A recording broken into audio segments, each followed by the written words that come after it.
G0 আমাৰ অৰুণোদয় আঁচনি আৰু লগতে আমি সকলোৱে জানো যে ৰেচন কাৰ্ড নতুনকৈ যি ধৰণে তেখেতে প্ৰক্ৰিয়াৰ মাজেদি কেনেকৈ দিব এই গোটেইখিনি কথা তেখেতে আজি নিজ মুখেৰে আমাৰ যিমানবোৰ আমাৰ মানে সমষ্টি আছে সমষ্টিৰ সকলোবোৰ হিতাধিকাৰী প্ৰায় 3000 প্ৰায় 5000 10000 পৰ্যন্ত মই জানো কিছু জেগাত হৈছে আৰু চিপাঝাৰতো আমাৰ গোটেইখিনি মানুহৰ সন্মুখত তেখেতে নিজ মুখে আমাৰ আঁচনিখনৰ জৰিয়তে অতি সুন্দৰভাৱে বুজাই দিলে তাৰপিছত এতিয়া সভা শেষ হোৱা নাই আমি মুখ্য অতিথি হিচাপে আমাৰ বক্তব্য আমি প্ৰদান কৰিম আৰু এইটো কথা মই ক'ব খোজোঁ যে যিটো খেলি মেলি হৈছে মাজে মাজে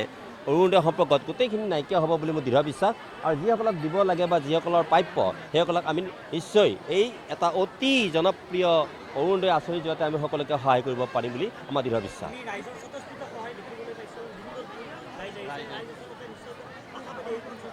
আপোনালোকে এটা কথা কৈছে যে কোনো ধৰণৰ আমি যান বাহনৰ ব্যৱস্থা কৰা নাই কোনো ধৰণৰ মানিটাৰী কোনো ব্যৱস্থা আমি কৰা নাই নিজ মানে ভাৱে সকলোৱে স্বতঃস্ফূৰ্তভাৱে আহিছে এইটোৱে হৈছে আমাৰ চৰকাৰখনে আটাইতকৈ গুৰুত্বপূৰ্ণ দিশ চিপাঝাৰ সমষ্টিত আটাইতকৈ যিমান আছে সকলোকে লাভ কৰাৰ কাৰণে মই বিহিত অৱস্থা হাতত ল'ম নাই আমাৰ বহুতে এতিয়া নতুনকৈ আপুনি মনে কৰিলে যে এতিয়ালৈকে আমাৰ ইয়াতে 50 মানে হাজাৰো অধিক মানুহক আমি মানে পাবলগীয়া আছে সেয়াও দিব পাৰিম Thank you. ধন্যবাদ আমি আশাবাদী হৈ আছো অৰুণোদয় পাম কৰি 18 মাহ হ'ল মালিক ঢুকাবৰ কাৰণে আজিলৈ পোৱাই নাই সেইকাৰণে আমি আশাবাদী হৈ ইমান ৰ'দত আহিছোঁ আৰু ছাৰৰ ওচৰত অৰুণোদয় এইবাৰ যদি মানে দেই তেতিয়াহ'লে পাম আৰু ছাৰে বাৰু ল'ম বুলি কৈছে আমি চিপাঝাৰৰ পৰা অৰুণোদয় এতিয়া পাম বুলিয়ে ভাবি আছোঁ এতিয়ালৈ পৰা নাই মালিক ঢুকাবে 2021তে ঢুকাইছিল কত কৰিলোঁ ফৰ্ম চৰ্ম দিলোঁ এতিয়ালৈ পোৱাই নাই নাই পোৱা সেইকাৰণে আহিছোঁ ছাৰৰ ওচৰত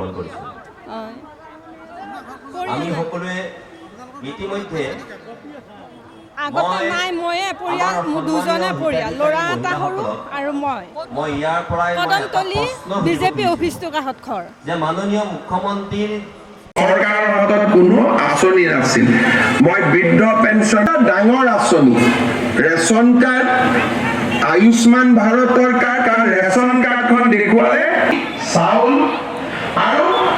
সৰু সুৰা চিকিৎসাৰ খৰচৰ ব্যয় আমি বহন কৰিব পাৰোঁ আৰু চৰকাৰে এই ৰাজ্যখনৰ 80 লাখ পৰিয়াল দৰিদ্ৰতাৰ সীমাৰেখাৰ পৰা বাহিৰলৈ আহিব পাৰিছে মই পুনৰ এবাৰ অটিজম স্পেক্ট্ৰাম ডিসঅৰ্ডাৰত আক্ৰান্ত কোনো সদস্য থকা পৰিয়ালৰ মহিলা আৰু আশ্ৰয়হীন পৰিয়ালৰ মহিলাগৰাকীয়ে এই অৰুণোদয় পাবৰ কাৰণে যোগ্যতা লাভ তাৰ পিছতে চৰকাৰী পঞ্জীয়নকৃত বৃদ্ধাবাসত বাস কৰা মহিলা অৰুণোদয় তিনিটা প্ৰত্যেক মাহত আমাৰ চৰকাৰে দুখীয়া দৰিদ্ৰ মানুহৰ 600 কোটি টকা আমাৰ স্বাধীন অসমত এনেকুৱা ডাঙৰ আঁচনি 5,500 কোটি টকীয়া লাডলি বেহেনা স্কিম আৰম্ভ কৰিছে